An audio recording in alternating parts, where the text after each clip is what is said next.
Alright, let's get started. This is Stalaris.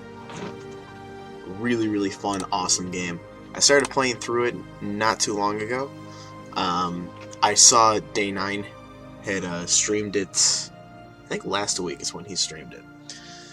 So I immediately bought the game because I thought it was really cool.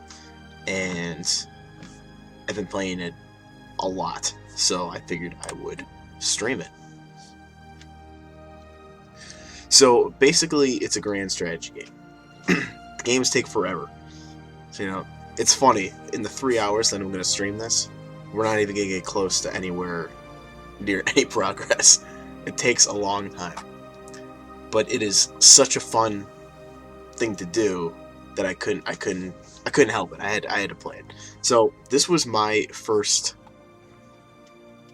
Basically, you start off by making some form of civilization. So you can choose between, you can make Earth. You can make like all these different species. I made this, the Zeractic nation.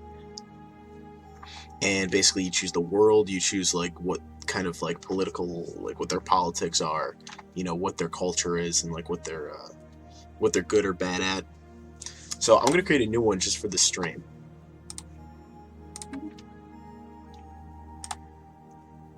Basically, you go straight in order, and all this stuff, this stuff in its own took me like an hour just to pick out like what I wanted to choose and stuff. It's unbelievable. But basically, you can make a mammal, reptile, avian. There's just all these things. I made fungoid, and I made this thing. That was my first one. I liked it. I thought it was cool. Like it's different than all the others. Some of the other ones, like, I don't know. I just thought that was different. I liked it. But these are all really cool. Very well detailed. And there's enough of them. I mean, look at how many there are in each one. And it may not seem like that many options, and it may be cooler if you could like customize it, but I don't know. I think it's sick. So what do I want to start off with? I'm not sure. I'm not sure which one fits my personality. And they're all pretty interesting. Even like the mammal ones. Like, I just think that they are really cool looking. This is like one of those games that really excites me. It's fun to watch, it's fun to play. There's a lot of waiting, but I will say that the tutorial will keep you busy. The tutorial really helps out. I believe in my playthrough, I selected this. There was another fungoid that I had, I think it was this specific one that I encounter in the game. And what we'll probably do is start off with something like small, not something large range. I don't know which one I want to pick, though. I like the fungoid class, actually. There's a lot of them that are really cool. So I might pick something in here. Like, I think that's pretty interesting design. This one's just weird as hell. I kind of like the one of these two. I'm gonna go with this one. I like it. Now you can randomize it, or you can just have it in yourself.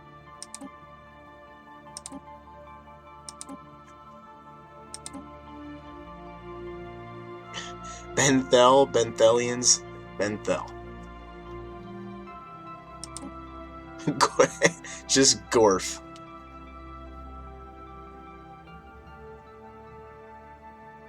Oh, Jesus.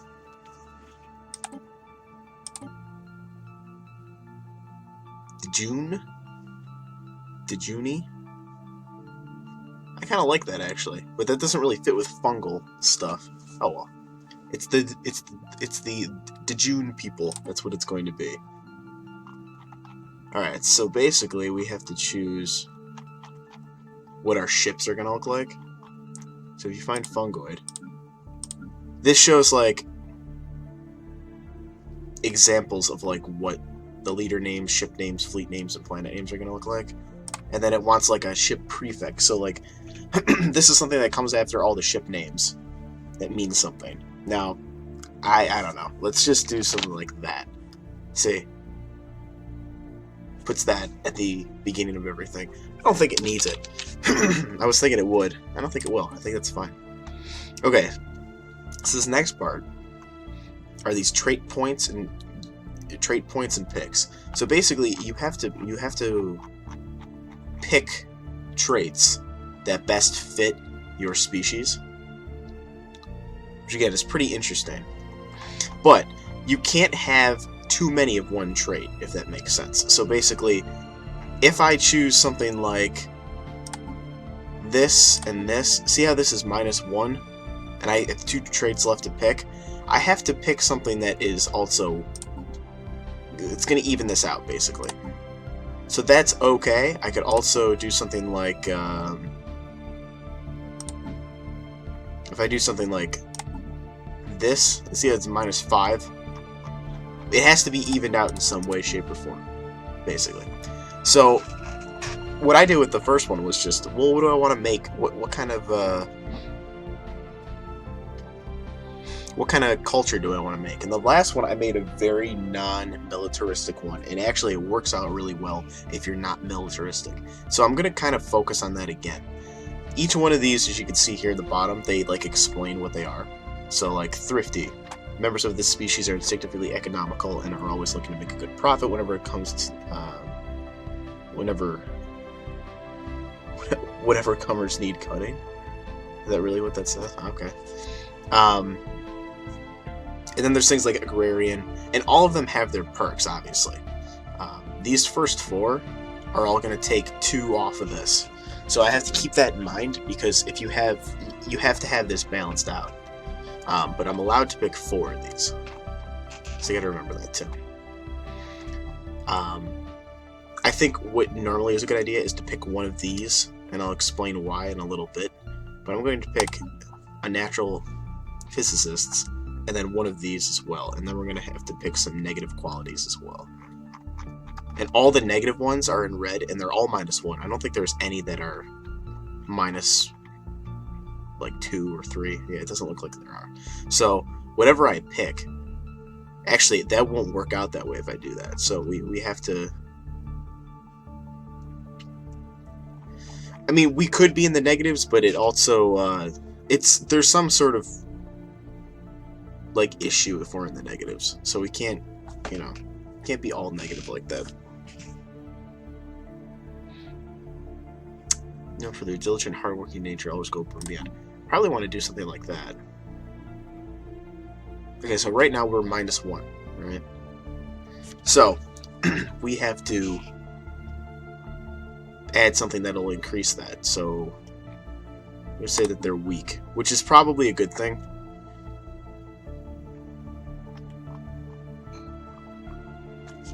So now we're evened out. Now what's this? This species requires slaves or servants to feel content. Considered offensive to most natures. Solitary, sedentary, slow learners, slow breeders, non-adaptive. You don't want non-adaptive. That's like really bad. I can tell you that right now. From what I've seen of this game, non-adaptive is not good. You want something, and even rapid breeders, or like slow rapid breeders. I'm gonna say rapid breeders. Now, I don't know if it's gonna let me continue with that. I guess it does, but there's a problem with it. Yeah, like I can't continue with that.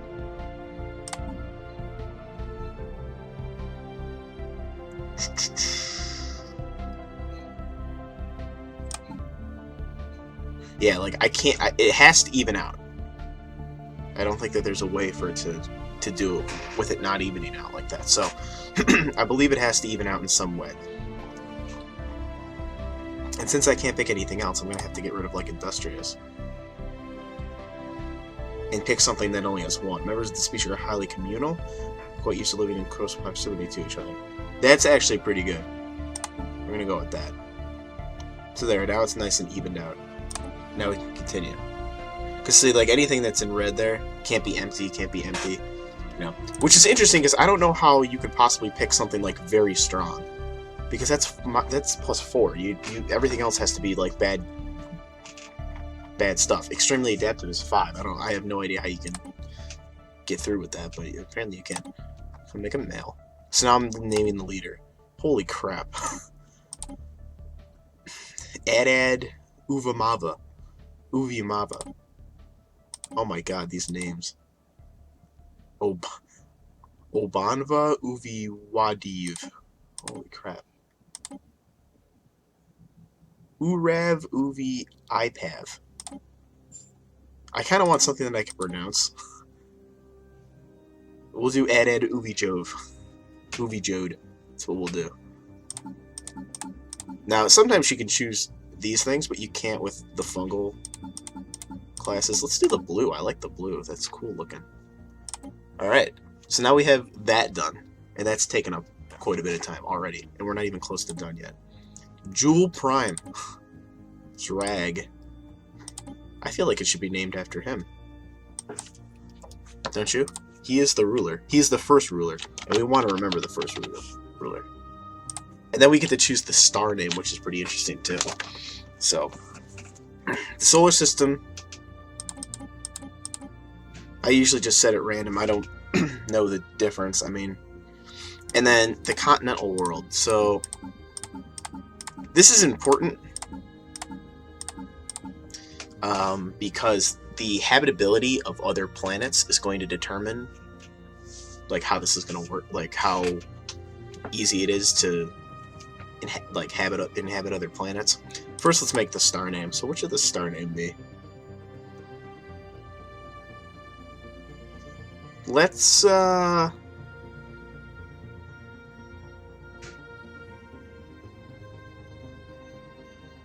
know. Let's just call it Preflight. It's called the Star Preflight. Something that, like, you know, a lot of Twitch streamers and stuff, they want to like include their names and stuff, or like make like the main character's name my name and all that stuff. And I sort of do that, but like I want something that's like not in the way of the gameplay, and the star name doesn't matter that much. So like I'd rather just put my name off to the side and not worry about it. So. It doesn't really matter which one of these you pick. It's just going to kind of determine... It's all random, like, which worlds are like this. So, you know, you can kind of have fun with it. I'm thinking I'm going to pick an ocean world, because I think it makes sense for fungus. Could be like this is almost like an underwater fungus, which could be kind of interesting. It doesn't matter that much, though. Scattering islands, I think that this would be cool with this. So obviously we're going to want the fungoid city. Okay, so now we pick our government and ethics. So basically what we have to do, this is another one of these things we have to equal out. So all the ones in orange are fanatics, which means that they're like a way more beast version of the blue ones, is what it means. So like, for example, militaristic. So what they do is their influence cost goes up. And then it shows, you know, what changes with it. If we go the one above, everything doubles, basically, which is not always a good thing. I choose to not really think too much about these. If there's negative things, like, for example, the xenophobia there, or the slave tolerance and ethics divergence, that is negative, I would not choose one of these. I would mostly just kind of try to stick to these inner circles. Not only that, but you can pick 3 of the inner circles. So I can pick 3 of these. But if I pick one of these, I can only pick 2. So you have to think of it that way. Okay. So let me go through each one. So militaristic. I'm going to try to avoid military in this game, because not that there's a problem with it, it's just that it's not, I don't know, it's not quite as good, I think. I think that there are ways you can get around this game without being militaristic, honestly. And also, the combat in this is just like a regular RTS, and it's just not that great, so it's not that fun to play militaristic. So, xenophobe, which basically, the stakes cannot be higher as we reach into the vast uncharted expanses of the galaxy, for we are gambling with the very survival of our species. Never trust an alien. It's... So basically what it is like, you're racist. It's basically, this is being racist. Okay? Individualistic is sort of the same thing. But all it really is like you care more about the individual than you do the group as a whole, is what it's trying to say. Militaristic, or militaristic, materialistic is what I meant to say. So materialistic is somewhat of the same, and actually there's a lot of good things that can come of being materialistic, actually. The thing is, when you are playing this game, you constantly have this like passive thing that's going on in the background, where you have 3 scientists that work on physics advancements, societal advancements, and engineering advancements, and you basically just tell them what they should be working on constantly. This is actually something I'm going to choose, because this is something that is important quite often in the game. Pacifist. Now, in my other run, I chose pacifist, but I guess I didn't realize all the negatives that come with being pacifist. Your food increases, which is actually extremely important, but if you see the rivalry influence gain is a negative, the army damage goes down, the war happiness goes down. So you have to stay really out of war in order for that to work. Also, you get more embassies, which embassies are actually kind of nice, because they kind of keep you within... It's a good thing. So, Xenophile, there exists in all of us a deep-seated fascination of the unknown, an adventurous spirit that rejects the familiar and glories in the unfamiliar, whatever or whomever it may be. So basically, this is the opposite of being a xenophobe.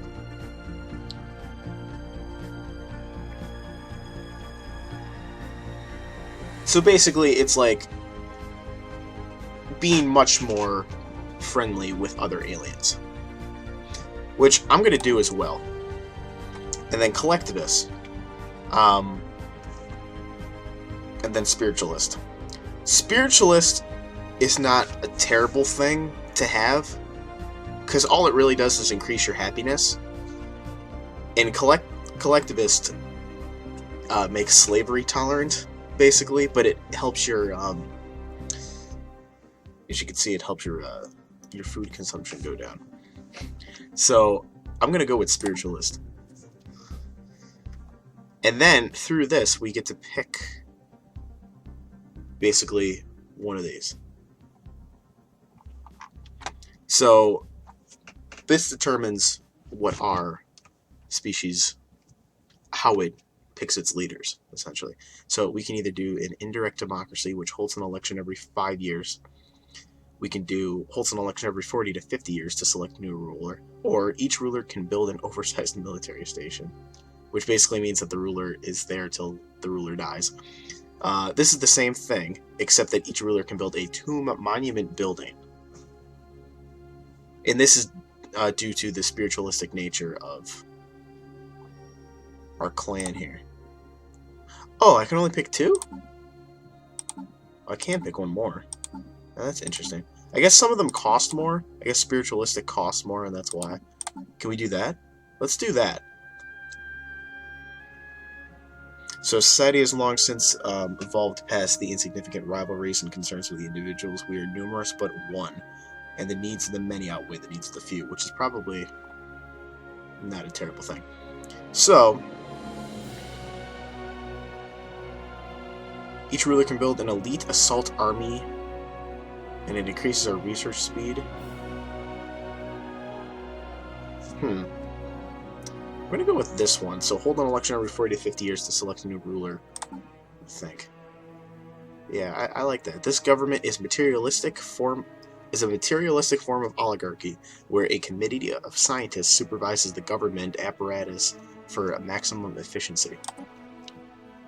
Empire name.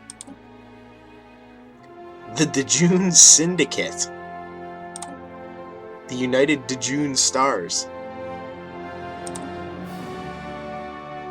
Dejun State. The League of Preflight. The Dejun Cartel. Conglomerate. I like that. The Dejun Conglomerate. That's what we're going to be. Definitely be in the conglomerate. Okay. So now we have to pick our flag. See how, like, ridiculous in-depth this is? It's not like, I trust me, I've seen way more in-depth stuff, but it is, I enjoy it. Let's do something ornate. Let's do something really interesting and weird. Although, I like pointy. It's just everything has like a point to it. Let's do pointy. Is there anything interesting in there? Or round? Or blocky? This was my flag for my first run. That's dangerously close to a swastika. Like, dangerously close. So we're gonna... we're gonna kind of ignore that. I don't know. Let's do that one. I kind of like that one. Okay, so out of the primary... Now, I don't really understand how this works, because this is a really weird way of conveying your information. But I'm not gonna... I'm not gonna judge. I like the nuke symbol. Let's do that. Can we make that and this black? Yeah, I kind of like that. Okay, so now we get to pick our starting weapons that we're using, and these basically just determine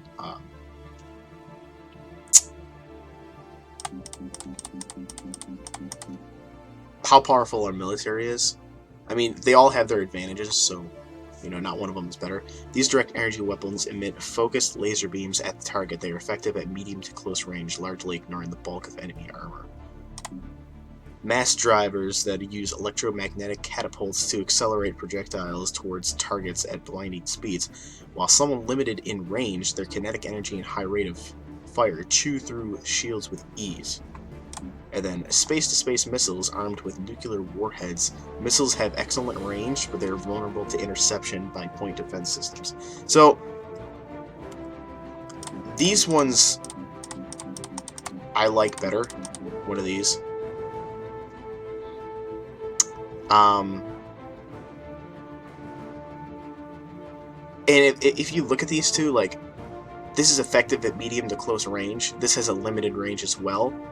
This one is bad with enemy armor, because it ignores it, and this one chews through it with ease. So I'm going to do projectile weapons. And then, this is an interesting thing. So basically, this explains how we get from solar system to solar system. So, the warp drive generates a subspace bubble around a ship, making faster than light speeds attainable. This allows for free but relatively slow travel between stars, given the great distances involved. This one, the hyperdrive allows the ship to temporarily breach the dimensions of hyperspace. Interstellar travel is fast but limited to existing paths along hyperlane network. And then wormhole generator tunnels through subspace and establish a conduit between 2 points, permitting travel across vast distances. The large generators are too big to be fitted on ships, requiring special wormhole stations to operate.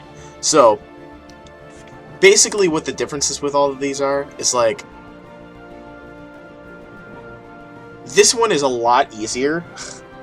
I use this one, and I'll probably use that one again. Which basically means you can go wherever you need to go, but it's slower than all of these. This one is in the middle, but you can only go in certain paths that allow you to go in those paths. And this one you need specific stations that are stationed around, and I don't know how you build those stations. Someday I might choose something like that, but for now, it's not how it's going to get done. We're going to do this one. It's just much easier to do that one.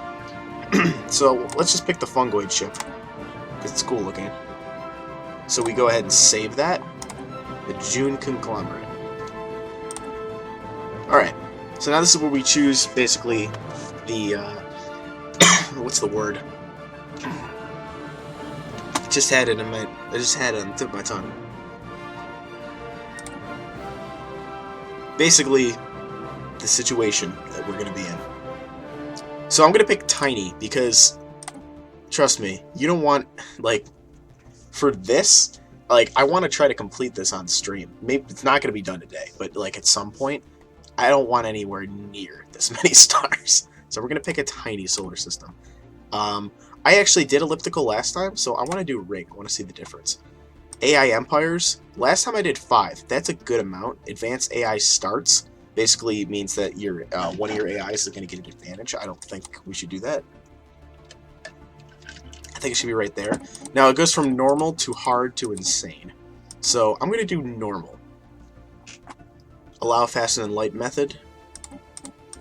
I'm going to just say any. Yeah, I'm just going to say any. And now we have 5 AI empires to deal with in the game as well. We hit play, and let's go. And then the other thing, like I was saying, is the tutorial system in here is really, really good. And I'm going to leave it on just so that other people can reference it, because they're really cool tutorial system. In the eons since the first primitive June communities took shape in the archipelagos and lagoons of Adad, our civilization has spread and prospered. Through scientific progress, we have managed to stamp out the superstitions that ruled the minds of our ancestors. As reason and rational thought spread among our people, the inefficient nation-states that we had until then organized ourselves into... That seems like a run-on sentence. The inefficient nation-states that we had until then organized ourselves into... until there's like a comma missing or something. That we had until then organized ourselves into were disbanded, and a council of our most accomplished scientists was gathered. Was gathered to rule in their stead. Now, after the successful creation of several experimental subspace fields, the finest minds of the June conglomerate have finished development of the first warp drives. The stars themselves are finally within our grasp. Director. I am Veer, so this a dude, type synthetic intelligence developed by the finest minds of our civilization to serve as your advisor. I shall endeavor to perform my duties with the utmost efficiency. So he's the one that gives you the tutorial. Because I've only played through this once, and I have not played through the beginning section of it twice, and just for anyone else that might want to get some sort of... might want to get more of an explanation of what's going on and what I'm doing, because I do remember quite a bit of it, but just in case I miss something, I'm going to do the full tutorial this run. An excellent decision. You will have my full support. Okay, so... The Star Empire can be a daunting task. To help get things started, I will be providing instructional missions that cover the basic steps necessary to establish ourselves as a successful interstellar power. Okay,